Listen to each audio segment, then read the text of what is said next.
nome é Matheus, eu sou urologista, e eu vim falar aqui, então, um pouquinho sobre a saúde do homem, especificamente sobre o câncer, né? O mês de novembro, ele é lembrado como o mês da saúde do homem, e para trazer para todos, né? Não só para os homens, para as mulheres, lembrarem da importância do cuidado masculino, principalmente pelo câncer de próstata, tá? Eu vou fazer uma apresentação aqui, tentar ser simples, objetivo, para que vocês consigam entender um pouquinho a importância dessa doença aí. Qualquer momento vocês podem parar, eu tento tirar dúvida de vocês, tá bom? Então vamos lá, o que é a próstata, né? Na verdade, é um órgão que só é lembrado do câncer, né? Quando tem câncer. Então, que é uma anatomia masculina, né? É um órgão exclusivo masculino. Esse corte aqui está cortando a pessoa no meio, e a gente consegue ver aqui a bexiga, onde é armazenada a urina, tá certo? Essa glândula que fica aqui, entre a bexiga e o pênis, ela é a próstata, tá? Então, a uretra, o canal da urina, ela passa através da próstata aqui no meio e acaba desembocando no pênis e na uretra, onde sai a urina e o esperma. A vesícula seminal fica aqui atrás, junto da próstata, tá certo? Então, esse órgão, ele tem um importante fator reprodutor no homem. Ele produz alguns líquidos que são essenciais para a fertilização do ser humano. Então, o papel principal dele é um papel de reprodução humana. Porém, a próstata é lembrada basicamente pelas suas complicações e não pelo seu papel fisiológico no homem. E a gente tem que dividir principalmente as doenças da próstata em dois tipos. As doenças benignas, que felizmente elas são muito mais comuns do que as doenças malignas, basicamente o câncer de próstata, tá? Então, essas doenças aqui de baixo, que são doenças benignas, né, não são câncer, elas são muito mais comuns do que o próprio câncer. Apesar do câncer ser um dos cânceres mais comuns no ser humano, no homem principalmente. O aumento benigno, que é antigamente é chamado de prostatismo, o termo médico é chamado de hiperplasia prostática benigna, é muito mais comum que o câncer, felizmente. E, na verdade, o que acontece é que a próstata tem um tamanho, tá? Aproximadamente 20 a 30 gramas, e com o passar da idade, ela acaba aumentando de volume, aumentando de tamanho em alguns casos, e causando alguns sintomas no homem, tá? O principal sintoma, então veja, a uretra, como eu tinha falado, ela passa dentro da próstata.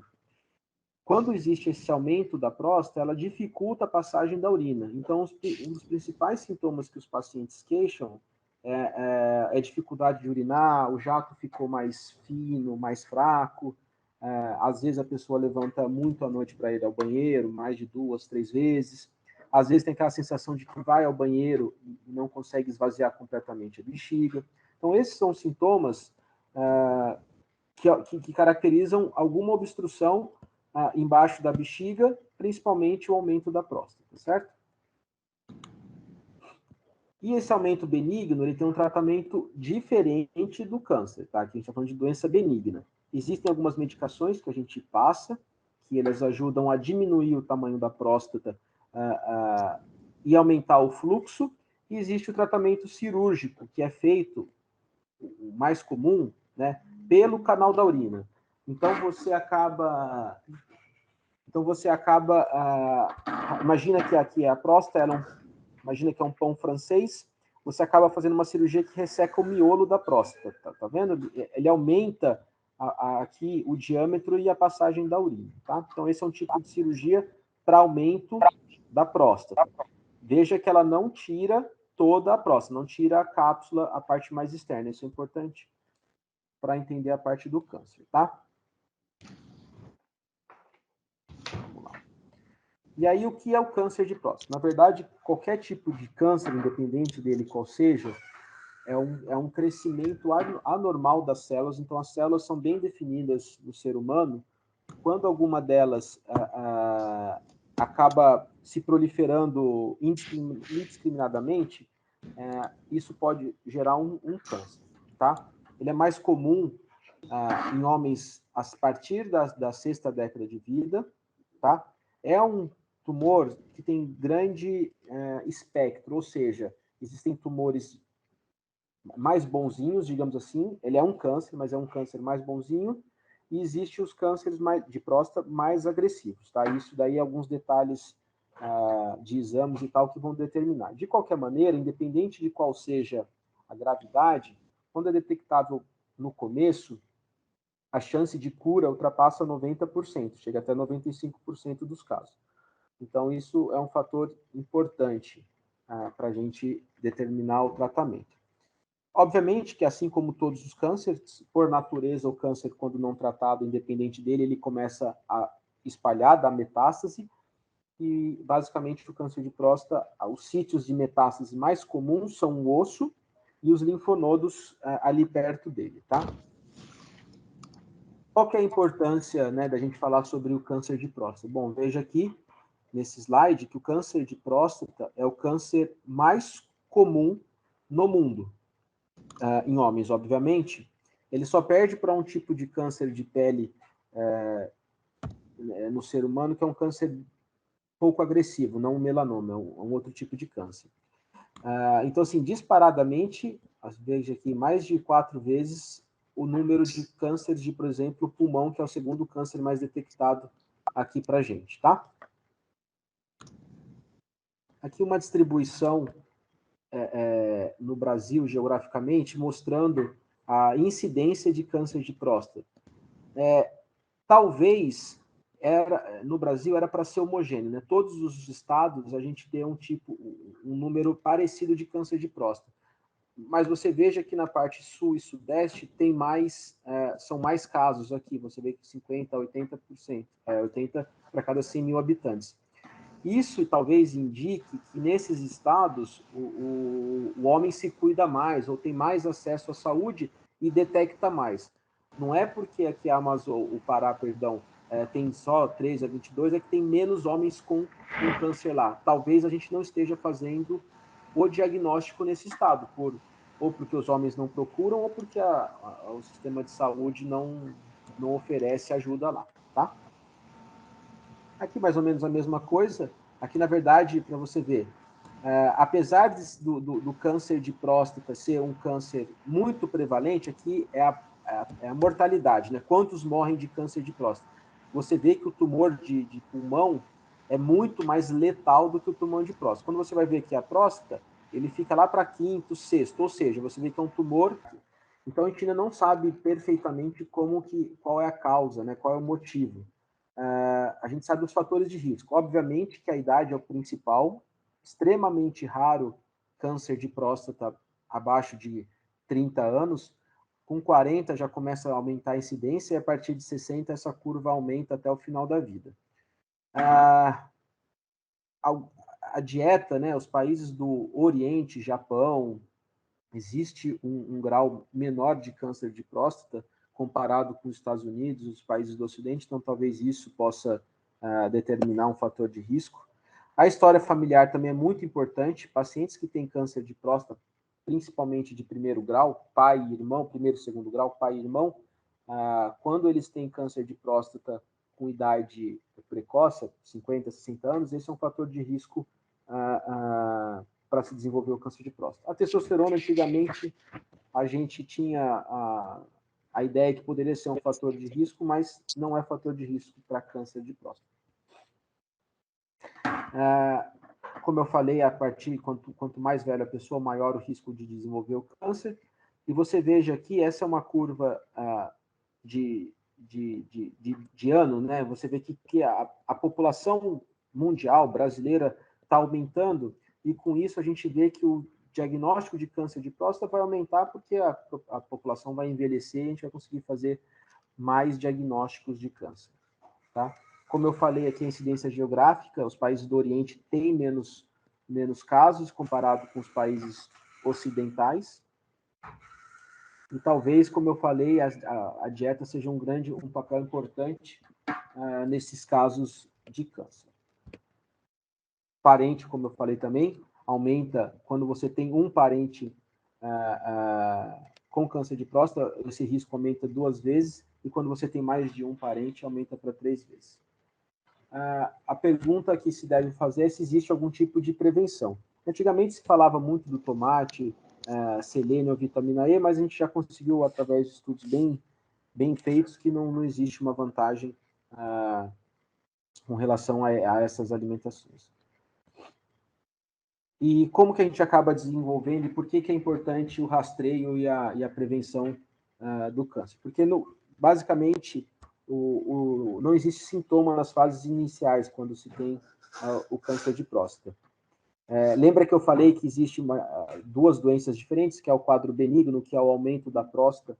Esse, sim, pode dar sintomas obstrutivos, dificuldade para urinar, esses sintomas que eu comentei. O câncer de próstata, geralmente, ele não vem junto com esse aumento da próstata. Então, você não tem sintomas. Obviamente, quando essa doença se progride e pode acometer através das metástases, como eu falei, o osso é o principal fator o principal sítio de metástase, você pode evoluir para dor óssea e quadros genéricos como cansaço, etc. E como que é feito, né, o rastreio do câncer de próstata? A gente tem basicamente dois tipos de rastreio. O exame de sangue, já famoso, o PSA, e o exame de toque, né, o exame digital da próstata, que eu vou mostrar aqui para vocês para frente. Então, por que a gente faz o exame de toque, né? Você vê aqui, quando a gente faz o toque digital, a próstata ela fica encostada no reto, na parte final do reto. E através do exame a gente consegue sentir alguma nodulação, algum carocinho que fica aqui e suspeitar dessa doença. O PSA não é específico para o câncer. Aquelas outras doenças que eu comentei no começo da apresentação também podem aumentar o PSA no sangue. Porém, a gente consegue determinar através de outros detalhes, como a curva, né, quanto cresce ao longo do ano, comparar o valor do PSA com o tamanho da próstata e outros detalhes que a gente consegue determinar se aquele PSA elevado é suspeito para o câncer ou não, tá? De qualquer forma... Matheus. Oi, pode falar. Uma pergunta.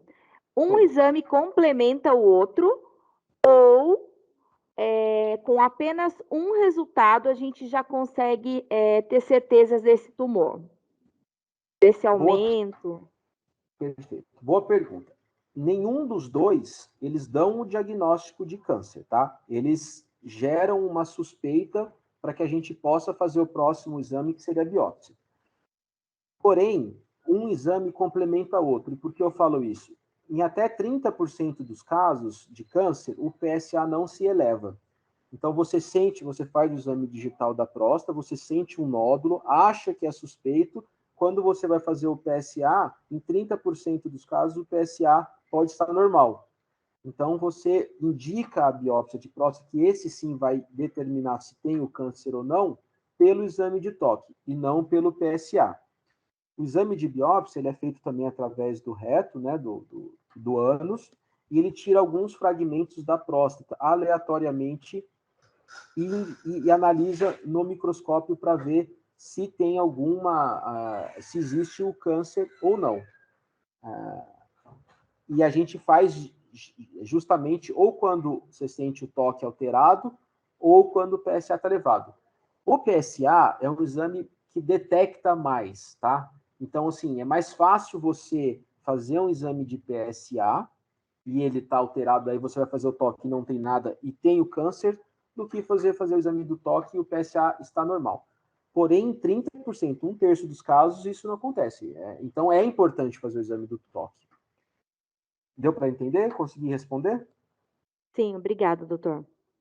Imagina.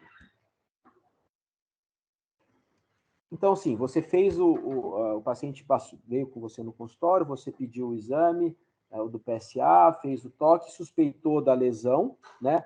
Fez a biópsia vai lá e confirma que tem um câncer. E aí, o que a gente faz? a gente tem que determinar se esse câncer ele está localizado na próstata ou se ele está espalhado pelo corpo, tá? E a gente faz alguns exames que a gente chama de estadiamento, que é para investigação dessa condição, se a lesão está local ou se espalhou. Só para citar aqui, esse exame que está marcado aqui na tela, ele é chamado de cintilografia óssea. Ele avalia se tem alguma lesão no osso ou não. Outros exames que a gente pode fazer é a tomografia e a ressonância de próstata e ressonância de abdômen, tá? É comum metástase após o câncer inicial de próstata? Quando não detectar, assim, a taxa de metástase ao diagnóstico, né? Então, se você fez o diagnóstico de câncer, você vai fazer o exame de estadiamento, 30%, 30% a 40% existe metástase. Isso no Brasil, tá? Que ainda a procura, né, o cuidado do homem ainda, e até o acesso à saúde, como eu mostrei lá na Amazônia, no Pará, é muito pequeno, é muito difícil. Então, infelizmente, a gente pega ainda grande parte desses tumores já localmente avançado ou espalhado. E aí, a gente consegue controlar a doença, mas quando se espalha, ainda não existe cura. Então, o paciente vai ter uma qualidade de vida boa, vai conseguir fazer as coisas, mas a gente não consegue curar o doente. Já foi pior, né? Como tudo, já foi pior. Antigamente, né, o PSA do final da década de 80, de 90, a taxa de diagnóstico com metástase era acima de 80%, ou seja, praticamente todo mundo estava fadado, né, à progressão da doença. Hoje, felizmente, isso vem reduzindo e a ideia desses Novembro Azul, dessas propagandas é para tentar trazer isso para um valor bem mais mais precoce, né? Que é comum. Em outros países a gente consegue isso. Bom, então vamos lá. A gente fez o PSA, fez o toque, achou que estava alguma coisa estranha, fizemos a biópsia, confirmou, fizemos o estadiamento e cenário número 1. Não tem doença espalhada. A doença só está na próstata. Quando a doença só está na próstata, a gente tem duas opções de tratamento.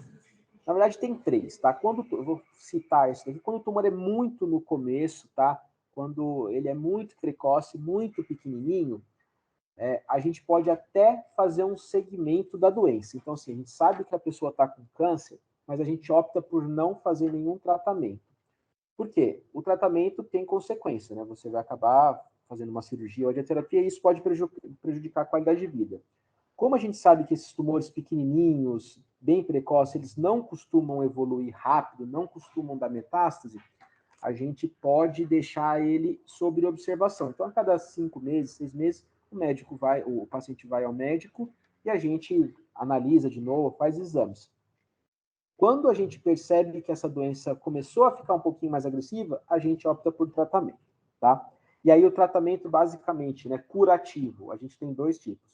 Ou a cirurgia, que a gente retira toda a próstata, diferente da cirurgia da doença benigna, a gente tira toda a casca miolo, tá? Ou a gente faz a radioterapia, que são basicamente 30 sessões, e a radioterapia ela acaba queimando a próstata, tá certo? Nesses casos, a cura, quando é no começo, a cura chega até acima de 95%, tá certo? Quando a doença já está espalhada, então a doença começou na próstata, mas ela acabou acometendo, por exemplo, o osso da bacia, alguma coisa assim. Nesse cenário, não adianta a gente fazer a cirurgia da próstata, porque existe doença no osso. Não dá para ficar tirando osso, tira fígado, tira. A gente vai fazer um tratamento que vai pegar todas as partes do corpo. E a gente usa a hormonioterapia. A gente sabe que os cânceres de próstata no começo, eles são sensíveis à testosterona. A testosterona seria como se fosse o combustível do tumor. Então, a gente dá medicações que bloqueiam a testosterona no homem. Seja injeções, seja fazer até a retirada dos testículos, visto que o testículo é o órgão que produz o hormônio. Então, a gente barra a testosterona no corpo humano e isso faz com que o tumor pare de crescer nos órgãos que estão acometidos, tá? E aí, nesse cenário, como eu falei, a gente não consegue curar o paciente. Porém, a gente consegue controlar a doença. Ela se estabiliza por um tempo, o paciente tem uma vida normal e segue e continua vivendo tranquilamente, tá? Então, aqui é como se fosse um exemplo de cirurgia. Então, a próstata que fica aqui, né, a gente mostrei no início da apresentação, aonde passa o canal da urina, né, por dentro dela, e aqui a gente faz a cirurgia. A gente retira toda a próstata junto com as vesículas que ficam aqui, e a gente reconstrói a saída da urina na uretra, tá? Quando a gente faz essa cirurgia, a gente mexe no esfíncter que controla a urina. Em alguns casos, abaixo de 3, 4% dos casos, a gente acaba cortando junto o esfíncter e o paciente acaba perdendo a capacidade de segurar a urina. Ele fica um pouco incontinente, acaba escapando um pouco de urina, tá? E a outra coisa que essa cirurgia pode acontecer é porque os nervos da ereção, que mantém a ereção no homem, eles passam grudado na próstata. Em alguns cenários, a gente precisa fazer, quando vai tirar o tumor está alcançando esses nervos, a gente precisa cortar esses nervos fora, junto com o tumor. E o paciente, no pós-operatório, ele acaba perdendo a potência, perdendo a ereção. Imagina, a gente está operando um paciente que já é idoso, né, 60, 70 anos de idade, que naturalmente, às vezes, a ereção já não é igual um jovem, e a gente acaba lesando lesando não, né? Retirando junto com o tumor os feixes que acabam inervando a ereção. Então, esse paciente, no pós-operatório, ele acaba perdendo a potência. E isso, para os homens, ainda é um tabu. Claro que a tecnologia, hoje, ela evoluiu. Antigamente, na verdade, antigamente não, até hoje em dia, eu acabei de fazer uma cirurgia aqui, a gente faz a cirurgia aberta, né? Faz um corte no pé da barriga, mais ou menos entre o umbigo e o ossinho do pube, e faz essa cirurgia. Atualmente, existem modalidades mais modernas, né? Que hoje é o famoso robô. E essas tecnologias vêm para melhorar os resultados, né? Hoje a gente sabe que com a cirurgia do robô a gente consegue melhores resultados tanto da continência quanto da função erétil do paciente.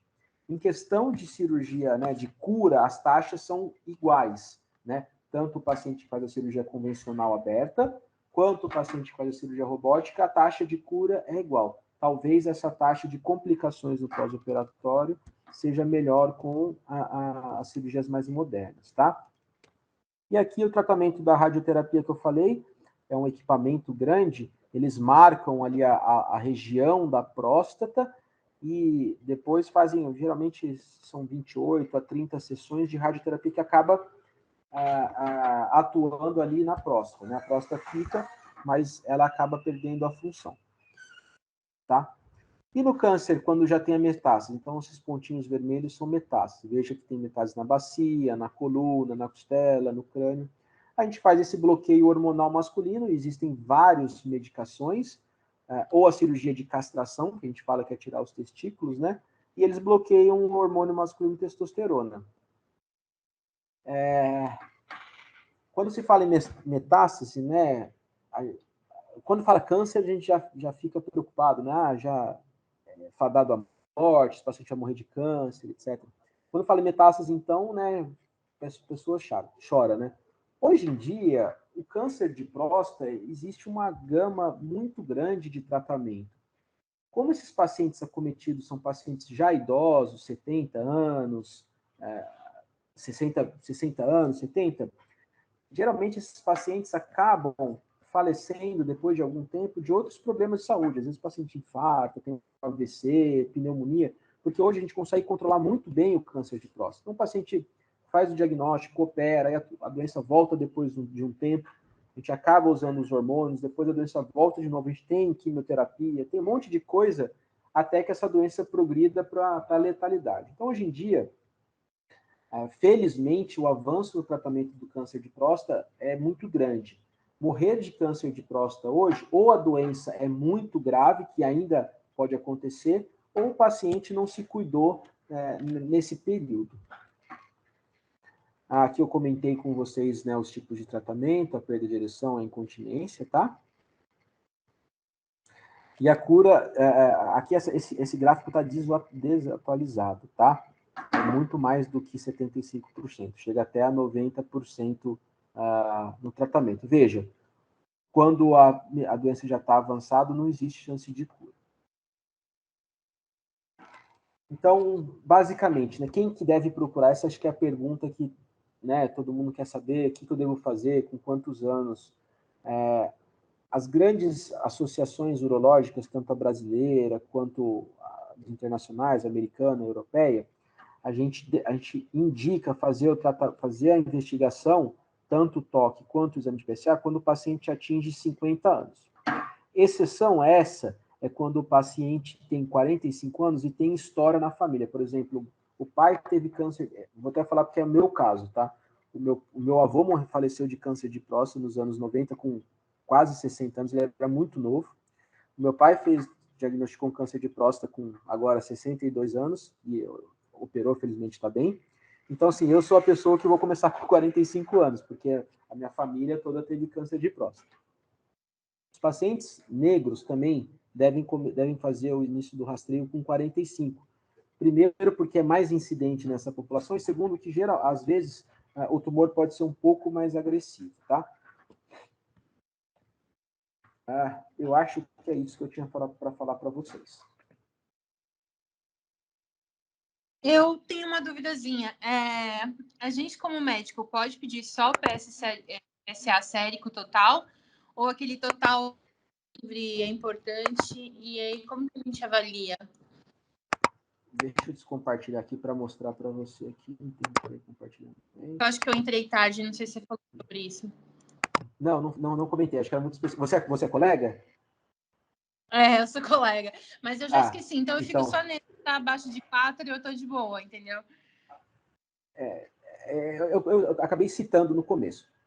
O PSA, ele tem uma parte, não só para explicar para todo mundo, ele tem 2 exames, que é o PSA total e o PSA livre. Você deve pedir o PSA total e o livre, porque quando existe a relação, quando você divide um com o outro, quando essa relação dá abaixo de 15%, o risco de câncer é maior, entendeu? Então, o mais importante quando você está seguindo alguém você vai fazer o rastreio, primeiro, você vê a velocidade. Então, você pede o PSA para o paciente com 50 anos, veio 2. Aí, 6 meses, 2,5. Com 1 ano, deu 3,5, é uma subida muito alta do PSA. Você fazendo essa relação, estando abaixo de 15%, e quando você também olha o tamanho da próstata, imagina, um paciente que tem uma próstata de 100 gramas, o PSA dando 4, 5, talvez seja normal, porque tem muita próstata para pouco PSA.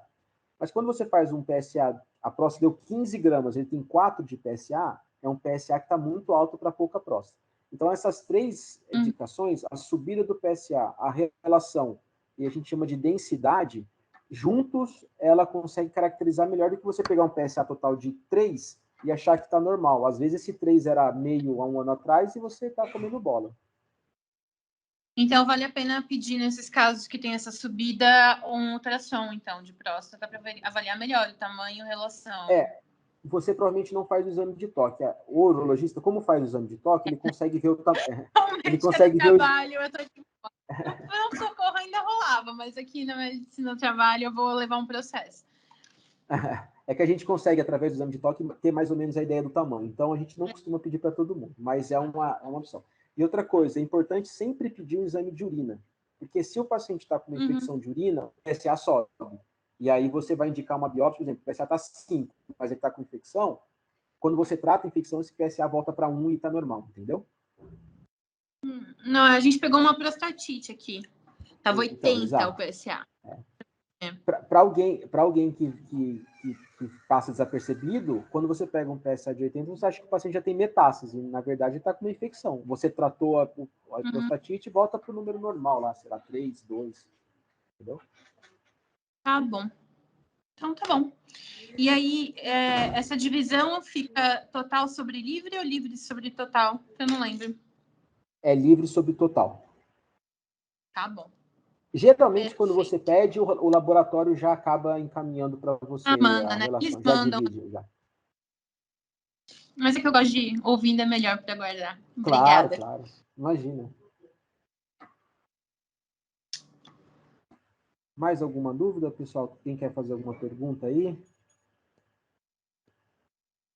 Eu acho que assim, o exame de toque demora 1 minuto, não dói, né? Todo mundo fica preocupado. Acho que hoje, talvez a gente esteja melhorando isso. Não seja o nosso nicho aqui, né? Tenho certeza que numa empresa como essa, todo mundo tem consciência. O difícil é você convencer um paciente que vem lá da fazenda que tem que fazer esse exame, né? Essa pessoa é difícil você convencer, né? Mas no nosso meio que a gente está, é tanta informação, já que as pessoas já estão tranquilas quanto a isso, entendeu? As pessoas mais antigas, elas têm a tendência, né, de ter, né, isso, não vou fazer, eu sou homem, né, não vou fazer exame de toque. Eu lembro que eu escutava isso do meu pai, assim, hoje não mais, porque as coisas vão mudando e acaba que eles acabam fazendo, né, não tem por onde. Mas assim, eu lembro disso, que eu escutava quando eu era menor, quando eu era criança, muito isso. Não, imagina, exame de toque? Nunca, né? Hoje não mais, né? Hoje acho que muita coisa já mudou, né? Eu acho que talvez até os filhos, né, os netos que estão mais antenados, digamos assim, convence o pai, né? Sim, Antigamente que não tinha essa conversa, né? O pai ninguém fala, não tem um acesso aos filhos, então a gente está tudo mais, felizmente, está tudo mais tranquilo. E a gente consegue taxas de sucesso, como eu falei, o câncer de próstata é uma doença crônica, igual diabetes, pressão alta. Você consegue controlar ela por muito tempo, né? Hoje, a evolução de um câncer de próstata demora mais de 15, 20 anos. E como esses pacientes são idosos, eles acabam, como eu falei, acabam falecendo de alguma outra morrendo de outra coisa no coisa. final da vida, né? Infarta, AVC, outras coisas mais comuns, né? Sim. Mais alguma pergunta, gente? Sim, eu tenho uma pergunta.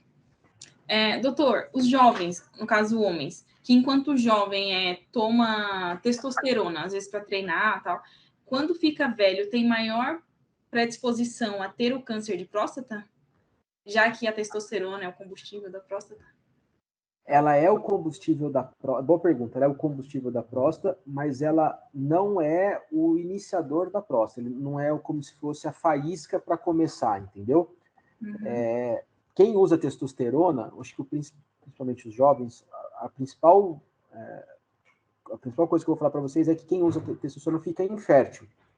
Então, se o paciente usa testosterona por muito tempo, imagina que assim, testículo que produz a testosterona. E ele está lá no corpo produzindo. Quando você começa a usar externo, o testículo entende que não precisa estar funcionando. Ele fala assim, por que eu vou funcionar se eu estou vendo aqui que tem no meu organismo? Então ele para de funcionar. Como ele tem a função reprodutiva também, ele para de produzir esperma também. Então, esses pacientes que usam testosterona, eles acabam, por muito tempo, atrofiando o testículo, ficando infértil. E aí o problema é que quando ele resolve parar de usar testosterona, o testículo está lá de férias. Ele fala assim, eu não vou voltar aqui.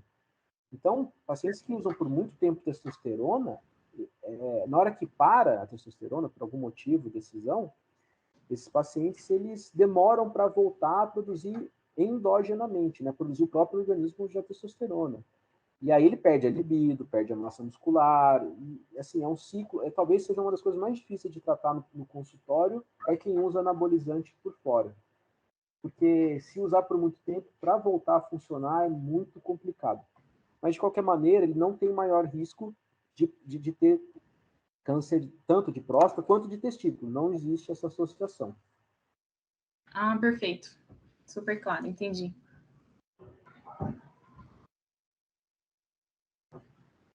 Doutor Matheus, então acho que se não tem nenhuma dúvida, queria te agradecer muito pelo meu convite, o convite do pessoal da Mantris. Foi um prazer enorme tê-lo aqui com a gente hoje.